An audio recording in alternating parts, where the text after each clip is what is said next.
So at day 2 already, I hope you got on all right with the task from yesterday, and that it's made you feel slightly less overwhelmed about the prospect of facing GCSE exams, whether that be in November or in summer, because you can see exactly how much time you have and you've got a plan to lay out everything that you need to do.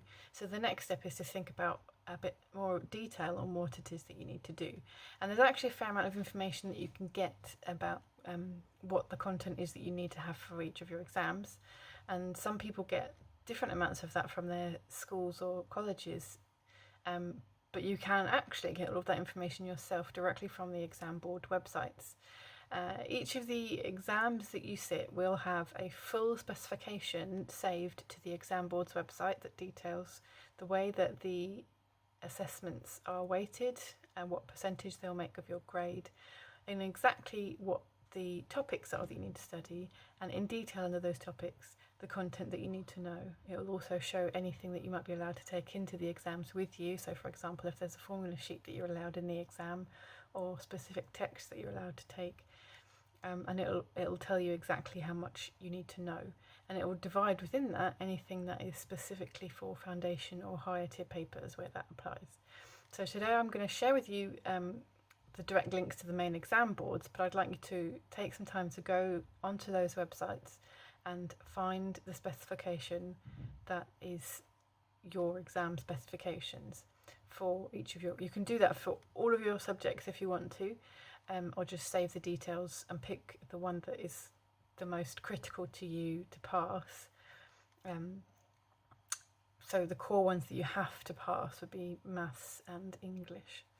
But I definitely recommend taking a look at all of the exam specifications at some point before, I'd say before your mocks, because there's a lot of helpful information in there that will help you to be prepared and know exactly what to expect for the exams.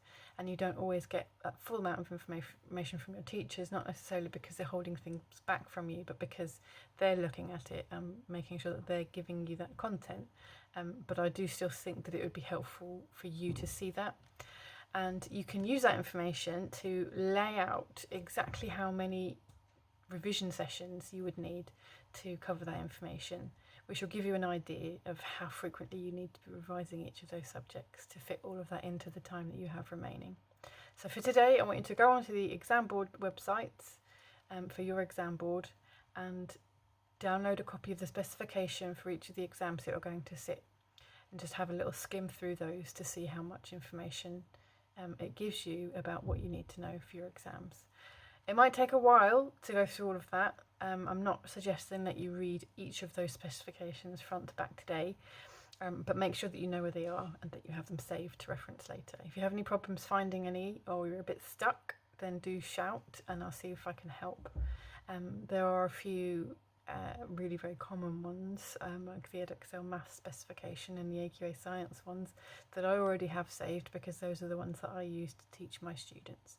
And if it's anything a bit more vague, I might not have it, but I can certainly help you with finding it, so do ask. And hopefully you'll find them quite interesting, the word, helpful reading in preparing for your exams. Let me know how you get on.